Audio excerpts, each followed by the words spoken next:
Disan berdiri diam di stasiun di dalam kolam ilahi Sang Pencipta, matanya terpejam. Tidak ada gelombang energi yang melonjak di sekelilingnya, dan dia tampak seperti sedang tidur. Kristal esensi kelas atas yang bersinar di dasar danau telah diaktifkan. Sejumlah besar energi murni dan mulia berkumpul seperti jaring laba-laba, bergerak menuju kolam ilahi Sang Pencipta. Stasiun terapung itu seperti otak jiwa manusia. Itu adalah tempat yang berantakan di mana berbagai jenis energi saling terkait. Meskipun kumpulan dan berkas cahaya menyilaukan, mereka tetap membuat orang merasa damai. Kekuatan jiwa yang halus dari cairan asli kehidupan dan air ilahi pencuci jiwa secara bertahap meluap dari laut kesadaran Disan. Dia duduk diam dengan acuh tak acuh, sambil berusaha sekuat tenaga untuk menyerap energi ke dalam laut kesadarannya. Dia merasa sangat nyaman, seolah-olah dia sedang berendam di aliran air yang hangat. Setiap pori-porinya rileks. Xian, Li Zhengrong, dan Ye Changfeng berdiri di dekat kolam ilahi Sang Pencipta dan mengamati. Mereka sedikit gugup, karena mereka takut sesuatu yang tidak terduga akan terjadi. Kolam ilahi Sang Pencipta adalah bangunan yang dibangun pada zaman kuno. Hanya klan terkuat yang mampu membangunnya, karena membutuhkan banyak bahan dan tenaga. Kolam ilahi ini telah menelan begitu banyak hal ajaib untuk menghasilkan efek ajaib seperti itu. Meskipun Xian 100% yakin, dia tidak dapat memastikan apakah Disan akan berhasil atau tidak. Satu-satunya hal yang dapat dia pastikan adalah bahwa Disan tidak akan menanggung banyak pengalaman berat. Ketika cairan asli kehidupan dan air ilahi pencuci jiwa bercampur satu sama lain, mereka berubah menjadi cairan gading, meresap ke kepala Disan melalui 7 lubang di wajahnya. Pada saat ini, Xian tidak dapat menahan napas lega. Disan tiba-tiba membuka matanya. Dari dalam pupilnya, orang-orang samar-samar dapat melihat banyak titik cahaya yang saling terkait. Itu tampak seperti pergerakan bintang untuk mengedarkan energi di Bima Sakti. Aliran energi terpancar dari tubuhnya, menghibur orang-orang di sekitarnya. Laut kesadaran Disan mulai berubah perlahan, mulai mengikuti kolam ilahi Sang Pencipta untuk membangun kembali. Setiap aliran kesadaran jiwanya disempurnakan untuk menjadi pendukung saat ia memadatkan jiwa dewa. Xian tiba-tiba menoleh ke Li Zhengrong dan Ye Changfeng, lalu tersenyum. Ia telah memasuki jalur utama. Selama tidak ada yang mengganggunya, akan memakan waktu maksimal 7 hari untuk menciptakan jiwa dewa. Saat Disan mendapatkan jiwa dewa, ia dapat meninggalkan kolam ilahi Sang Pencipta. Setelah itu, ia hanya perlu menyesuaikan diri dengan alam baru. Li Tua, saat ia keluar, kau dapat masuk ke sana untuk menerobos alammu. Aku berharap kau dapat memasuki alam dewa sejati sesegera mungkin. Li Zhengrong sangat gembira hingga tak bisa berhenti tertawa. Wajahnya tampak seperti bunga yang sedang mekar, karena ia begitu gembira hingga tak tahu harus berkata apa. Ia telah tinggal di alam roh selama puluhan tahun. Sebagai salah satu alkemis terkemuka di Grace Mainland, ia memahami perbedaan antara alam roh dan alam dewa sejati lebih dari siapapun. Ia tahu apa artinya saat ia melangkah ke alam dewa sejati. Di alam dewa sejati, para prajurit memiliki jiwa dewa, yang abadi kecuali jika diserang oleh beberapa harta karun khusus. Meskipun tubuhnya hancur, seorang ahli alam dewa sejati selalu dapat melarikan diri dari tubuhnya, atau menggunakan rahim wanita hamil untuk terlahir kembali dalam bentuk bayi. Atau, ia dapat memilih seorang pemuda dengan fitur luar biasa dan menempati jiwanya untuk berkembang lebih jauh. Tidak peduli metode mana yang dipilih prajurit alam dewa sejati, ia dapat memiliki kesempatan lain untuk mencapai alam aslinya sekali lagi. Jika ia memutuskan untuk terlahir kembali sebagai bayi, ia dapat memiliki kesempatan yang lebih baik untuk memahami makna mendalam dari kekuatan dengan lebih cepat sambil mencoba memulihkan kekuatannya. Kesempatan ini membuat alam dewa sejati melangkah maju selangkah lebih maju. Ia akan merasa mudah untuk menerobos alam kecil. Ada banyak ahli alam dewa sejati langit kedua yang tidak dapat menemukan kesempatan yang tepat untuk memahami Upanishad. Itulah sebabnya mereka tidak dapat menerobos ke alam dewa sejati langit ketiga. Pada tahap seperti itu, para pejuang alam dewa sejati dengan nyali besar dan keinginan besar akan memilih untuk terlahir kembali sebagai seorang anak, agar dapat berkembang lebih cepat.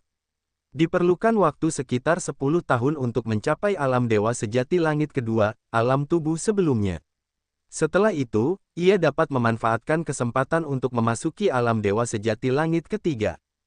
Bagi para pejuang alam dewa sejati, ini adalah metode yang bodoh untuk menerobos. Namun, hampir 100% pasti tanpa insiden apapun. Tentu saja, sebagian besar pejuang alam dewa sejati memiliki kepercayaan diri yang mutlak pada diri mereka sendiri, jadi mereka tidak akan berani mengambil risiko dan terlahir kembali. Kelahiran kembali berarti melakukan semuanya dari awal lagi. Jika musuhnya tahu itu, ia akan terbunuh sebelum ia memiliki cukup waktu untuk tumbuh. Kalian harus berjaga di sini. Aku harus keluar sebentar. Tunggu sampai aku kembali. Li Tua seharusnya sudah menjadi ahli alam dewa sejati. Xian tersenyum saat dia hendak meninggalkan dasar danau. Xian, hutan malam abadi bukanlah tempat yang aman saat ini. Kemana kau ingin pergi? Li Zhengrong mengerutkan kening dan bertanya. Aku sudah sepakat dengan Fury Dragon dan Blood Manet untuk membantu mereka melunakkan tubuh dan senjata mereka. Aku harus menepati janjiku. Xian melotot ke arah Kaisar Yang Tian. Aku berasumsi Blood Manet masih memiliki sumsum kristal 5 elemen, yang merupakan persyaratan untuk memelihara kolam ilahi Sang Pencipta. Jika aku tidak menghibur Blood Manet dan Fury Dragon, kita tidak akan memiliki sumsum kristal 5 elemen yang cukup. Lain kali, akan sulit menggunakan kolam untuk menerobos lagi. Dia telah memikirkan Kaisar Yang Tian, Yuruo, dan Yi Tianmo. Dia ingin menggunakan kolam ilahi untuk membuat orang-orangnya memasuki alam dewa sejati dengan cepat. Selama orang-orangnya dapat meningkatkan wilayah mereka, dalam keadaan saat ini, dia dapat bertahan hidup dengan lebih baik, dan tidak perlu berjuang keras dalam hidupnya di lembah di antara klan. Kau harus mengambil pelet ini. Mungkin, kau akan membutuhkannya segera, Li Zhengrong merenung. Sebuah cincin penyimpanan terbang keluar dari jarinya, jatuh ke telapak tangan Xian. Cincin ini menyimpan banyak pil yang telah kumurnikan dengan tekun. Meskipun kau tidak membutuhkannya, dengan obat-obatan ini, rakyatmu akan memiliki peluang lebih besar untuk bertahan hidup. Menerima cincin penyimpanan, kesadaran jiwa Xian berkedip. Ia menemukan bahwa cincin itu berisi hampir 100 botol, menyimpan berbagai jenis obat-obatan dan pil. Beberapa dapat memelihara jiwa, dan yang lainnya dapat meningkatkan ki esensi. Ada beberapa pil yang dapat meningkatkan fisik prajurit dan menyembuhkan luka lebih cepat. Li Zhengrong adalah seorang alkemis kelas suci, dan ia telah menghabiskan seluruh hidupnya untuk mempelajari dan memurnikan obat-obatan. Ia adalah ahli yang tak tertandingi di Grace Mainland. Pil-pil yang ia murnikan adalah harta yang selalu didambakan para prajurit di dunia luar. Xian terus mengangguk untuk berterima kasih padanya, wajahnya gembira. Sementara Disan menerobos wilayahnya, aku akan memurnikan beberapa pil. Ya, saat kau kembali, aku akan memberikannya padamu. Li Zhengrong tersenyum lalu berkata, sepertinya kita harus tetap bersama, jika kau dan orang-orangmu menjadi lebih kuat, aku bisa mendapat lebih banyak dukungan. Ah benar, jika kau melihat Yaqi, tolong bawa dia bersamamu. Di mana dia? Wilayah rahasia es dan api, Li Zhengrong tersenyum paksa. Wilayahnya terlalu rendah, dan sopan santunnya tidak baik. Karena dia tidak bersama kita sekarang, aku khawatir dia mungkin akan menderita di wilayah rahasia es dan api. Chu Bai King sudah mati. Dengan rencana gelap Qin Guchuan, saat dia berhadapan dengan Yaqi, aku khawatir sesuatu yang buruk akan terjadi padanya. Hati Xian mencelos, tetapi dia mengangguk pelan. Aku akan berusaha sebaik mungkin. Li Zhengrong tidak mengatakan apa-apa lagi. Ombak beriak di danau yang tenang, dan sekumpulan api menyala keluar. Sebuah sosok muncul dalam kobaran api. Manusia darah dan naga api sedang menunggunya. Melihatnya, mereka tersenyum, menyerbu ke depan untuk menyambutnya. Xian melengkungkan bibirnya membentuk senyum, berbicara samar. Karena kita sudah membuat kesepakatan, sekarang saatnya menebusnya. Mulai sekarang, aku akan memurnikan tubuh kalian dan menempah harta karun kalian. Tentu saja, kalian harus menyiapkan bahan-bahan yang cukup. Hahaha, kami sudah menyiapkannya. Selama kalian menginginkannya, semuanya akan siap melayani kalian. Blood Manet dan Fury Dragon tertawa serempak. Bagi klan monster, barang-barang yang mereka miliki berlimpah adalah berbagai macam produk surga dan bumi. Tinggal di hutan malam abadi selama ribuan tahun, bahan-bahan yang dikumpulkan oleh para ahli klan monster menumpuk, cukup untuk menopang tubuh mereka dan mendinginkan senjata. Di antara klan-klan, klan manusia pandai menggunakan benda-benda surga dan bumi. Mereka memiliki berbagai metode untuk melakukannya. Alkemis dan pandai besi manusia semuanya adalah ahli hebat yang dapat menggunakan benda-benda ini dengan lancar. Biasanya, tidak ada manusia yang berani menaruh dendam terhadap seluruh umat manusia untuk memurnikan senjata bagi klan monster. Itulah sebabnya, meskipun mereka telah mengumpulkan banyak material, mereka tidak dapat menemukan pemurni yang cocok. Xian berani mempertahankan presiden ini karena dia tidak peduli dengan kemarahan seluruh umat manusia. Itu lebih dari apa yang diinginkan Blood Manet dan Fiery Dragon. Di bawah bimbingan Fiery Dragon dan Blood Manet, Xian menemukan harta karun Blood Manet yang telah tersembunyi selama beberapa ribu tahun. Melihat material berwarna-warni yang memenuhi seluruh gua yang luas, senyum di wajahnya melebar. Baiklah, kalian harus bersiap. Kita akan mulai sekarang. Blood Manet dan Fiery Dragon sangat bersemangat sehingga api menyala dari mata mereka.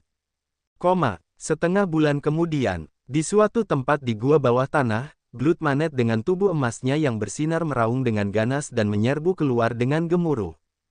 Cahaya api masih bersinar di tubuh raksasanya. Dia tampak seperti dibentuk dari besi yang meleleh, dan tampak sangat cantik. Gelombang aura yang tajam dan mengesankan beriak dari surai darah di tubuhnya, memanaskan seluruh ruang. Blood Manet bergerak maju mundur. Pohon-pohon kuno raksasa yang menghalangi jalannya ditabrak, berubah menjadi serpihan kayu. Dia seperti buldoser, menghancurkan pohon-pohon setinggi belasan meter menjadi berkeping-keping. Blood Manet melepaskan energinya dengan bebas, gelombang emas beriak darinya. Blood Manet seperti Grandmaster dari klan monster, sangat kuat dan lincah, dengan aura yang melimpah. ROOOAARR. Blood Manet tertawa liar. Dia begitu bersemangat sehingga dia tidak bisa berhenti bergerak melalui hutan. Cahaya emas mekar dari tubuhnya, membawa kekuatan logam dari 5 elemen, yang dapat dengan mudah menghancurkan pertahanan yang paling keras sekalipun. Setelah berguling-guling beberapa saat, Blood Manet merasa puas. Senyum memenuhi matanya saat dia kemudian memindahkan tubuh raksasanya kembali ke gua bawah tanah. Rantai perak yang panjangnya sekitar 100 meter membumbung tinggi dari gua. Rantai ini selebar tubuh manusia. Pola rumit yang tak terhitung jumlahnya berkelok-kelok di rantai seolah-olah itu adalah pembuluh darah, dan aura darah terpancar darinya. Naga api muncul tiba-tiba. Ketika dia menjentikkan cakar naganya, rantai perak itu tampak seperti tersangkut aliran api, membakar dengan ganas. Rantai perak itu terbang secepat kilat, bersama dengan manuvernya. Di tempat rantai itu lewat, batu-batu raksasa pecah menjadi potongan-potongan kecil. Kekuatan ini benar-benar menakutkan. Xian, aku butuh harta karun yang bagus seperti itu. Teriak Blood Manet tidak puas. Kau menempa rantai itu untuk naga api, tetapi kau telah menggunakan sejumlah besar bahan milikku. Kau harus menebusnya untukku. Xian muncul dari gua bawah tanah, wajahnya tertutup debu. Namun, matanya bersinar dengan cahaya ilahi, gelap dan mendalam seperti galaksi di langit. Penampilannya membuat orang-orang menghormati dan takut padanya. Kita perlu bernegosiasi. Ini untuk masa depan klan monstermu.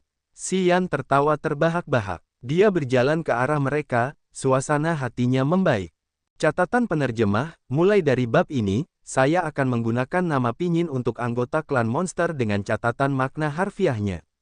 Karena mereka berwujud manusia, saya pikir lebih baik memanggil mereka dengan nama pinyin. Misalnya, naga api akan menjadi Yanlong, manusia darah akan menjadi Suelu. Jika Anda lebih suka nama-nama sebelumnya, silakan beritahu saya. Terima kasih. Petik 2. Untuk masa depan klan monster kita. Yanlong tidak mengerti apapun, tetapi dia pikir kata-kata Xian mengejutkan. Dia bingung untuk sementara waktu. Klan monster kita baik-baik saja. Bagaimana itu bisa penting bagi masa depan klan kita? Waktu telah berubah, kata Xian dengan wajah serius. Hari ini, setiap klan berkembang pesat. Klan iblis, klan kegelapan, klan mayat, klan roh kegelapan, klan tanda hantu. Mereka semua adalah klan dari zaman kuno. Mereka tidak lebih lemah dari kalian. Sejak pembelahan ruang angkasa besar terjadi, para ahli dari berbagai klan telah menerima warisan kuno. Jika klan monster mandek, klan lain akan mendominasi kalian. Kalian akan menurun secara bertahap. Kalian akan menjadi tunggangan mereka. Wajah Yanlong dan Suelu langsung menjadi muram. Ini adalah kata terlarang yang tidak pernah ingin disebutkan oleh klan monster tunggangan. Tidak peduli era apa itu, setelah klan monster menurun, mereka akan menjadi tunggangan klan lain. Mereka akan diperbudak dan menjadi bawahan satu sama lain. Klan monster adalah salah satu dari 10 klan. Kalian telah mengalami masa puncak. Aku tahu kalian dulu sangat kuat. Aku tahu para ahli klan monster seperti kalian berdua tidak akan pernah mau diperbudak. Xian berbicara dengan tenang kepada mereka sambil diam-diam mengamati ekspresi mereka. Dia menyadari bahwa keduanya telah menanggapi kata-katanya dengan serius. Aku ingin berteman dengan klan monster. Selain kalian berdua, aku bisa membantu lebih banyak anggota klan monster, Xian tersenyum. Di hutan malam abadi ini, ada banyak monster kuat, dan banyak dari mereka memiliki kecerdasan sepertimu. Dengan bantuanku, mereka bisa menjadi sepertimu. Mereka akan menjadi jauh lebih kuat dengan sangat cepat. Bagaimana menurutmu? Yanlong dan Suelu tidak bisa menyembunyikan bahwa mereka tergerak. Bawa aku untuk melihat yang terkuat dari klan monstermu. Selama kita bisa menghadapinya, itu akan menjadi kabar baik bagi setiap anggota klan monster di hutan malam abadi, Xian menggoda mereka. Saat ini, situasinya relatif aman. Namun pada kenyataannya, bahaya ada di mana-mana. Klan Iblis, klan Roh Kegelapan, klan Goshmar, dan klan Mayat akan segera datang ke hutan malam abadi. Hutan ini akan menjadi zona perang panas di benua ini. Klan manusia juga berkultivasi dengan keras, mencari metode untuk menyatukan diri. Karena Xian adalah manusia, dan 7 faksi kuno menginginkan hidupnya, mereka akan segera datang ke hutan untuknya. Dengan kekuatannya saat ini, dia tidak memiliki keuntungan yang signifikan dibandingkan dengan klan lain atau 7 faksi kuno. Dia bisa menjadi korban setiap saat. Jika dia bisa menjalin hubungan dengan klan monster, itu akan menjadi kabar baik baginya dan rakyatnya. Rakyatnya, selain keluarga Yang dan Chao, termasuk pemburu hantu, ulat sutra emas pemakan, dan raja serangga setan. Mereka semua adalah anggota klan monster. Xian tahu klan ini mengesankan. Selain itu, mereka tidak memiliki banyak rencana liar. Begitu dia diterima, dia akan mendapat dukungan yang luar biasa. Kau ingin bertemu dengan Raja Hutan Malam Abadi kita? Suelu ragu-ragu. Kemudian dia menjadi sedikit kesal. Dia tidak ingin bertemu dengan kita. Berbeda dari para ahli klan monster lainnya, dia terlalu sombong. Dia belum mengumpulkan kekuatan apapun di bawah rezimnya. Dia telah berkultivasi sendiri. Kami pergi untuk menyambutnya, tetapi dia mengabaikan kami. Bawa aku padanya, Xian dengan sengaja. Aku yakin dia akan menemuiku. Yanlong dan Suelu bertukar pandang. Mereka mempertimbangkan usulannya cukup lama. Kemudian, mereka mengangguk. Dia tinggal di dekat domain rahasia es dan api, di kolam hitam. Itu adalah area terlarang klan monster kita. Ketika klan manusia memasuki domain rahasia es dan api, mereka tidak berani memasuki tempat itu, kata Yanlong. Ayo pergi, Xian tersenyum dan mendesak. Yanlong dan Suelu enggan. Namun, karena kegigihannya, mereka tidak dapat menahan diri untuk tidak membawanya ke tempat itu. 3 hari kemudian, Xian dan 2 prajurit klan monster mencapai sebuah kolam tempat kabut hitam masih menempel di atas permukaannya. Buih hitam aneh muncul di mana-mana. Kolam ini besar, lebih dari 100 mil persegi. Tidak ada dedaunan yang terlihat di sekitar kolam. Xian bahkan tidak dapat merasakan satupun fluktuasi kehidupan serangga. Setelah Yanlong dan Suelu membawanya ke sini, mereka melihat ke kolam hitam dan berkata, dia ada di sana, tinggal di dasar kolam. Biasanya, dia tidak akan muncul. Ini adalah area terlarang. Tidak ada manusia atau binatang yang berani menginjakkan kaki di sini. Dia, Yanlong mengubah ekspresinya sebelum dia bisa menyelesaikannya. Dia menunjuk ke arah kolam, wajahnya seolah-olah dia telah melihat hantu. Ada seseorang di sana. Oh, seseorang yang tidak peduli dengan kehidupan telah memasuki kolam hitam. Saat mereka tiba di tempat ini, Xian merasa kolam hitam benar-benar aneh. Tidak ada yang mengambang di atas kolam. Bahkan jika seseorang dapat terbang di atas kolam, dia akan terseret ke dalam kolam oleh suatu kekuatan yang tidak diketahui. Makhluk apapun yang memasuki kolam hitam, tidak peduli itu manusia atau binatang, tidak akan pernah muncul kembali. Tampaknya sesuatu yang tak terlihat dan menakutkan tinggal di dasar kolam hitam, yang dapat menelan tubuh dan jiwa makhluk apapun, membuat mereka tinggal selamanya di bawah kolam. Namun, seorang gadis muda yang lembut tinggal di tengah kolam. Dia mengendarai beberapa makhluk, mengamati kabut hitam di atas kolam hitam. Dia tampaknya sedang mengolah beberapa teknik rahasia. Si Yan terkejut. Dia mengumpulkan pikirannya dan mengamati dengan saksama. Selanjutnya, dia menangis ketakutan, wajahnya aneh. Yan Long dan Su Elu tidak berani berbicara. Mereka berdiri dengan lesu di dekat kolam hitam, seolah-olah mereka sedang menunggu sesuatu. Di tengah kolam, gadis itu membuka mulutnya dan mengamati kabut hitam di atas kolam. Aliran energi magis dan murni masuk ke mulutnya, meningkatkan auranya. Tubuh dagingnya mengumpulkan energi yang luar biasa dari kolam. Dia adalah Zuo Si. Si Yan merasakan otaknya bergetar. Dia pikir pemandangan yang dia saksikan tidak dapat dipercaya. Pada saat ini, dia bingung, tidak tahu harus berkata apa. Mengapa dia ada di sini? Si Yan tiba-tiba teringat bahwa sejak dia datang ke hutan malam abadi, dia belum pernah melihat Zuo Si. Namun, dia telah bertemu Zuo Su, Qi Xiao, dan prajurit lain dari keluarga Zuo di tempat perlindungan keluarga Yang. Akan tetapi, dia tidak memperhatikan Zuo Si. Saat dia mencoba menggali lebih dalam, dia merasakan sesuatu yang salah. Gadis muda itu sedang menunggangi makhluk yang tenggelam ke dalam kolam. Wajahnya serius, seolah-olah dia sedang mengolah sesuatu. Dia tidak menyadari bahwa seseorang sedang mengawasinya. Puncak alam langit. Si Yan mengamati sebentar, dan dia semakin terkejut. Dia merasa otaknya tidak bekerja dengan cukup baik. Dia tersenyum paksa. Zuo Si telah mencapai puncak alam langit. Dia hanya selangkah lagi dari alam roh. Sudah bertahun-tahun, dia tidak tahu peluang bagus apa yang telah ditemui gadis kecil ini. Dia tampaknya telah berubah, dan telah berkembang pesat. Rupanya, dia tidak buruk. Apa yang sedang terjadi? Saat dia melihat Zuo Si, dia menemukan bahwa makhluk yang ditungganginya tiba-tiba mulai bergerak. Sampai dia bisa mengenali gerakannya, jarak di antara mereka diperpendek dengan cepat. Tak lama kemudian, Zuo Si muncul di depannya. Zuo Si belum menyadari apapun. Dia masih memejamkan mata dan berkultivasi. Dia mengerutkan kening pelan, yang membuatnya tampak imut. Namun, Yan Long dan Su Elu ketakutan. Mereka telah berubah menjadi bentuk manusia. Pada saat ini, mereka berjongkok, sedikit mendongak ke arah Zuo Si dengan ekspresi hormat. Mereka sedang melihat makhluk yang ditunggangi Zuo Si tepatnya. Tuan Xuanming, Lead, hitam misterius, TL teriak Yan Long dan Su Elu, menggunakan bahasa klan monster untuk menyapa yang lain. Suara mereka bahkan bergetar. Si Yan tahu bahwa nama Raja Hutan Malam Abadi adalah Xuanming.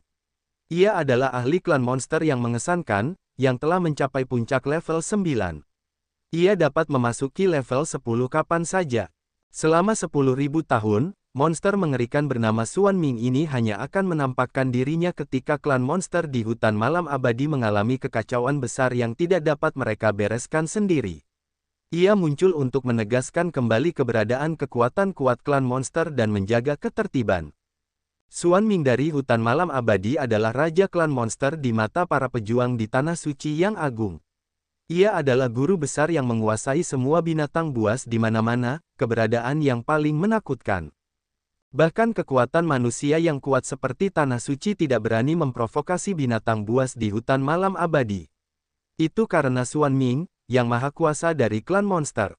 Kalian berdua idiot, mengapa kalian ada di sini? Sebuah suara tua muncul dari bawah Zuo Si. Ia juga menggunakan bahasa monster. Si Yan telah bersama dengan Raja Serangga Iblis dan Ulat Sutra Emas Pemakan selama bertahun-tahun, jadi tidak menjadi masalah baginya untuk memahami bahasa monster. Dia bahkan dapat mendengar dan memahami setiap kata. Zuo Si masih berkultivasi, tetapi ketika suara itu muncul, dia terbangun. Matanya seterang bintang di langit. Dia memutar matanya, lalu menutup mulutnya karena terkejut. Hei, kenapa kamu di sini? Setelah itu, Zuo Si menjadi bersemangat dan berdiri dari kolam. Kakinya yang ramping bergerak, lalu melompat ke daratan, berjalan menuju Si Yan. Bukankah seharusnya kamu berada di laut tak berujung? Tanya gadis itu dengan rasa ingin tahu. Wajah Xian tampak aneh. Dia menatap gadis itu sebentar lalu memaksakan senyum.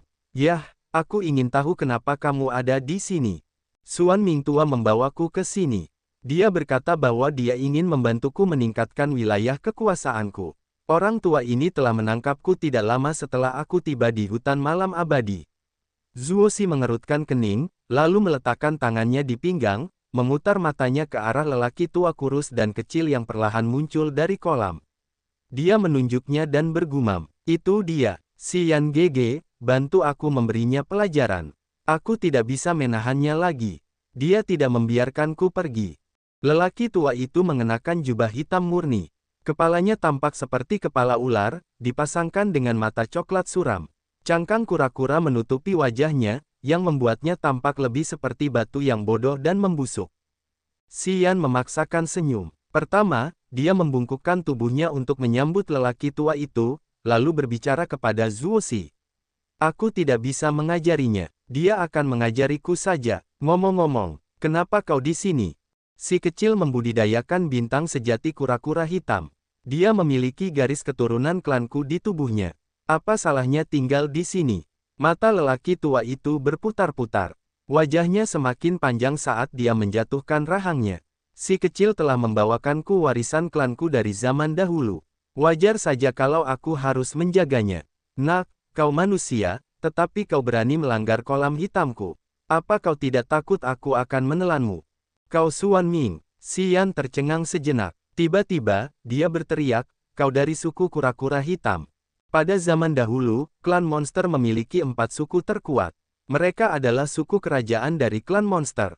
Mereka disebut suku suci, dan meliputi naga biru, kura-kura hitam, burung merah, dan harimau putih. Mereka selalu memerintah klan monster dengan kekuatan supernatural mereka yang tak terkalahkan. Xuan Ming adalah kura-kura hitam, raja hutan malam abadi. Xian tidak menyangka lelaki tua itu berasal dari suku kura-kura hitam, yang telah menghilang selama bertahun-tahun. Dia masih ingat tahun itu ketika dia baru saja tiba di kota meteor langit. Zuoxi memintanya untuk menerjemahkan cangkang kura-kura yang didapatkannya. Dia kemudian menerima kitab suci bintang sejati kura-kura hitam untuk dikultivasikan. Dan, dia juga memiliki baju besi yang sangat berharga dan berat. Apakah itu? Sebabnya Xuan Ming mendekati Zuoxi dan melindunginya seolah-olah dia adalah kerabat terdekatnya. Hanya orang-orang dengan garis keturunan kura-kura hitam kita yang dapat memahami kekuatan Upanishad dari suku kita. Zuoxi memiliki garis keturunan suku kita. Itu tidak seperti yang kamu pikirkan. Xuan Ming membisikkan sesuatu, mengerutkan bibirnya, dan menjelaskan dengan tidak sabar. Xian ketakutan, berteriak, "Kau bisa membaca pikiranku. Apa susahnya?" Xuan Ming mendengus. "Kau tidak menggunakan kekuatan jiwamu untuk bersembunyi. Dengan alamku, bahkan jika aku tidak menggunakan energiku, aku masih bisa membaca pikiranmu. Semudah membalikkan tanganku. Xuan Ming tua, aku tidak ingin berkultivasi denganmu. Biarkan aku pergi. Tidak menyenangkan di sini." Zuoxi tampak tidak senang, menangis. "Aku ingin yang terbaik untukmu." Xuan Ming memutar matanya. "Kau belum mencapai alam roh. Jika kau meninggalkanku, kau akan segera mati. Aku tidak akan membiarkanmu pergi." Kedua ahli dari klan monster, Yan Long, dan Suelu, tidak banyak bicara setelah mereka melihat Xuan Ming. Mereka takut padanya. "Nak, aku tidak peduli mengapa kau datang ke sini. Aku juga tidak ingin tahu. Karena kau mengenal si kecil, aku tidak akan menyakitimu. Kau harus segera pergi. Jika kau mengganggu kultivasi si kecil, aku akan membuatmu menyesal." Xuan Ming mendengus tidak sabar, mengayunkan tangannya. "Kalian berdua idiot harus pergi juga." Aliran energi perak menggulung Yan Long dan Suelu, melemparkan mereka pergi. Kesadaran jiwa Xian tidak dapat menangkapnya. Xian belum sempat menjawab saat Xuan Ming melanjutkan, "Kau telah menghabiskan banyak upaya pada Yan Long dan Suelu. Namun, kau manusia. Klan manusia akan hancur cepat atau lambat. Kau seharusnya tidak membawa masalah pada klan monster kita." Setelah selesai, Xuan Ming mengayunkan tangannya dengan acuh tak acuh sekali lagi. Xian merasa dirinya ditekan oleh banyak aliran air sebelum ia terlempar. Ia menjadi pusing. Sampai ia dapat menenangkan diri lagi, ia menemukan bahwa ia berada di area perlindungan keluarga yang berdiri dengan acuh tak acuh di tepi danau. Wajah Si Yan tampak rumit. Ini adalah pertama kalinya dia merasa tidak berdaya. Xuan Ming di puncak level 9-nya memiliki kekuatan supernatural. Si Yan tidak tahu kekuatan macam apa yang telah dia gunakan untuk membawanya sejauh ratusan li seperti itu hanya dengan lambaian tangannya. Tiba-tiba, Si Yan mengerti bahwa operasinya di hutan malam abadi tidak luput dari pandangan Xuan Ming.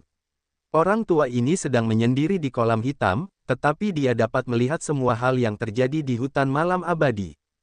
Saat Yu Ruo, Cao Qiudao, Ling Ning, Yi Tianmo dan yang lainnya melihatnya, mereka mulai berkumpul dari berbagai tempat. Kejutan memenuhi mata mereka. Si Yan tersenyum paksa. Dia tidak ingin banyak bicara tentang Xuan Ming, karena dia pikir jika dia memberitahu mereka tentangnya, itu akan menciptakan bayangan buruk di hati mereka. Guru, apa yang terjadi? Wajahmu sangat muram. Yu Ruo melangkah maju. Cahaya aneh bersinar di matanya yang cantik saat dia terkejut. Tidak ada. Si Yan menenangkan pikirannya dengan cepat. Dia tersenyum lalu berkata, kalian harus berusaha lebih keras. Selama kalian telah mencapai langit ketiga alam roh, aku akan membantu kalian memasuki alam dewa sejati lebih cepat. Semua orang tercengang. Mereka mengira ada yang salah dengan pikiran Si Yan. Aku menemukan hal yang bagus, Si Yan tersenyum. Siapa yang akan memasuki langit ketiga alam roh? Sambil berbicara, dia mengeluarkan banyak pil yang diberikan Li Zhengrong kepadanya. Jika kalian percaya diri, aku akan memberimu pil yang cocok. Mata tim Cao Qiudao berbinar. Kurasa aku akan segera menerobos. Yi Tianmo sedikit malu saat berkata dengan ragu-ragu. Aku juga hampir sampai. Setelah perubahan langit dan bumi, kecepatan kita memahami alam juga meningkat. Yu Ruo berkata dengan matanya yang cerah. Kakek buyut telah mencapai puncak alam roh. Tidak lama kemudian, dia bisa melangkah lebih jauh. Si Yan berkata dengan percaya diri. Disan telah mencapai alam dewa sejati. Kurasa dia sedang menyesuaikan kekuatannya sekarang. Aku akan membuat alam kalian meningkat dengan cepat. Cao Qiudao, Cao Zilan, dan Fan Xiangyun tampak bingung. Yan kecil, apakah kamu tidak melebih-lebihkan? Si Jian terdiam beberapa saat lalu bertanya dengan suara gemetar. Si Yan mengangguk dengan berat. Saat berbicara, dia melihat Zuosu. Dia melambaikan tangan pada lelaki tua itu lalu bertanya kepadanya. Kakek Zuo, apakah kamu tahu cerita Zuosi? Zuosu mengubah wajahnya. Aku ingin menjelaskannya dengan jelas. Sekilas, Si Yan tahu bahwa dia tahu sesuatu. Raja Hutan Malam Abadi telah menangkap Zuosi. Tapi dia tidak bermaksud jahat. Semua yang dia lakukan adalah untuk Zuosi. Aku hanya ingin tahu kapan itu terjadi. Tidak lama setelah kami tiba di Hutan Malam Abadi. Zuosu ragu-ragu, menceritakan detail situasinya. Kami berselisih dengan 7 faksi kuno di domain rahasia es dan api. Si kecil bersama kami saat itu. Namun, tiba-tiba, dia menghilang. Zuosi mempertimbangkan kata-katanya. Awalnya, kami benar-benar khawatir. Ketika kami hendak keluar dan mencarinya, seseorang mengirim pesan ke jiwa kami, memberitahu kami untuk tidak menemukannya. Si kecil juga mengirimkan pikirannya, memberitahu kami bahwa dia baik-baik saja. Dia pergi dengan seorang ahli untuk berkultivasi. Dia meminta kami untuk tidak memberitahu siapapun. Si Yan terdiam. Oh, jadi begitu. Apakah si kecil baik-baik saja? Zuosu khawatir. Jangan khawatir, dia baik-baik saja. Dia telah mencapai puncak alam langit. Tidak lama kemudian, dia akan memasuki alam roh. Bakat bawaannya lebih baik daripada siapapun. Kalian tidak perlu khawatir tentang dia. Di bawah perlindungannya, tidak ada yang bisa menyentuhnya, Si Yan menjelaskan. Zuosu menghela napas lega. Semua orang harus bersiap. Kita tidak punya banyak waktu. Semua klan memusuhi kita, jadi kita harus segera meningkatkan kemampuan kita. Si Yan menasihati mereka. Sosoknya berkedip dan menghilang saat dia pergi mencari Yan Long dan Suelu. Xuan Ming tidak mau bekerja sama dengannya. Awalnya, dia hanya bisa meyakinkan para ahli yang basis kultivasinya tidak jauh berbeda dari Yan Long dan Suelu. Di Hutan Malam Abadi, ada beberapa penguasa klan monster seperti Yan Long dan Suelu. Jika dia bisa membuat kesepakatan dengan mereka, bahkan jika dia tidak memiliki Xuan Ming, dia tidak perlu terlalu khawatir. Setiap ahli yang kuat seperti Yan Long dan Xue Lu telah mengumpulkan banyak harta. Mereka memiliki banyak produk berharga surga dan bumi. Dia tidak hanya perlu menyempurnakan senjata yang lebih baik untuk keluarga Yang, tetapi dia juga perlu mempersiapkan sesuatu untuk dirinya sendiri. Jadi, dia membutuhkan sifat-sifat yang terkumpul dari binatang buas itu. Makam mayat kuno. Di dalam gua gelap yang luas tempat batu geokristal hitam berkelap-kelip, Ki mayat meresap ke area tersebut. Banyak anggota klan mayat tersebar di dalam gua, mengelilingi altar pengorbanan yang dibangun dari batu nisan. Altar itu bergerak perlahan, sementara fluktuasi jiwa ajaib berdesir dari setiap batu nisan. Setiap fluktuasi jiwa seterang api, bergoyang di batu nisan. Laut mayat dan gunung mayat bergerak di dalam altar pengorbanan itu. Mereka meringis, seolah-olah mereka menahan rasa sakit yang serius. Setiap kali mereka melangkah, fluktuasi jiwa mencambuk mereka, lalu memasuki jiwa mereka. Altar pengorbanan klan mayat menyimpan segel warisan klan mayat. Setiap anggota klan mayat dapat menggunakan kemampuan mereka untuk menerima warisan di altar. Setelah itu, mereka akan menerima teknik lama klan mayat, dan pengetahuan, serta sejarah klan mayat. Gunung mayat dan laut mayat sedang berjuang, sementara pikiran jiwa ajaib memasuki jauh di dalam jiwa mereka. Jiwa gunung mayat dan laut mayat berbentuk seperti batu nisan. Sementara mereka menyerap pikiran jiwa, jiwa mereka dimurnikan, menyingkirkan kontaminan. Mereka menerima warisan di dalam altar pengorbanan jiwa. Setelah itu, mereka dapat mengetahui teknik rahasia yang telah disimpan dan diberikan selama bertahun-tahun di klan mayat. Sebuah peti mati besar berwarna merah delima diletakkan di sebelah pintu masuk gua. Peti itu disegel, tetapi tidak ada mayat yang berani mendekatinya. Mereka melihatnya dengan ekspresi hormat. Buk buk buk, gelombang fluktuasi kehidupan berdetak dengan gemuruh, beriak keluar dari peti mati seperti genderang pertempuran, menghantam setiap anggota klan mayat. Jiwa mereka beresonansi, seolah-olah mereka bekerja sama dengan altar pengorbanan. Setelah periode yang tidak diketahui, gunung mayat dan laut mayat memiliki banyak luka di tubuh mereka, dengan darah lengket mengalir di sepanjang tubuh mereka. Namun, itu tidak dapat menghentikan gerakan mereka, karena mereka masih mengambil setiap langkah dengan susah payah. Banyak anggota klan mayat menunjukkan kekaguman dan rasa hormat mereka kepada gunung mayat dan laut mayat karena kegigihan dan potensi mereka yang kuat. Anggota klan yang dapat bertahan lebih lama di altar dapat menerima lebih banyak manfaat, dan warisan yang akan mereka dapatkan akan lebih baik. Setelah pembelahan luar angkasa besar terjadi, mereka telah menemukan altar pengorbanan jiwa. Selain yang tinggal di peti mati besar itu, gunung mayat dan laut mayat adalah yang paling lama tinggal di altar.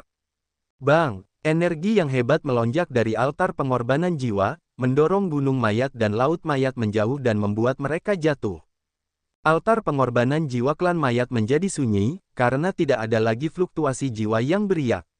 Batu nisan yang tak terhitung jumlahnya tidak bergerak lagi. Gunung mayat dan laut mayat berjuang untuk bangkit, berjongkok dengan keempat kakinya. Rahang mereka bergemeletuk, seolah-olah mereka memanggil suatu kekuatan. Tutup peti mati di sebelah mereka tiba-tiba terangkat, memperlihatkan tangan besar yang setajam belati. Di bawah tatapan penuh perhatian dari begitu banyak anggota klan, tangan itu menciptakan segel tangan aneh, yang kemudian melayang, menyeret aliran energi dari altar pengorbanan jiwa. Kemudian, itu terbagi menjadi dua segel dan tercetak di dahi gunung mayat dan laut mayat. Segel ini berarti gunung mayat dan laut mayat telah diterima. Sama seperti segel di dahi Xian, ini melambangkan bahwa gunung mayat dan laut mayat telah menjadi anggota baru salah satu suku tertua.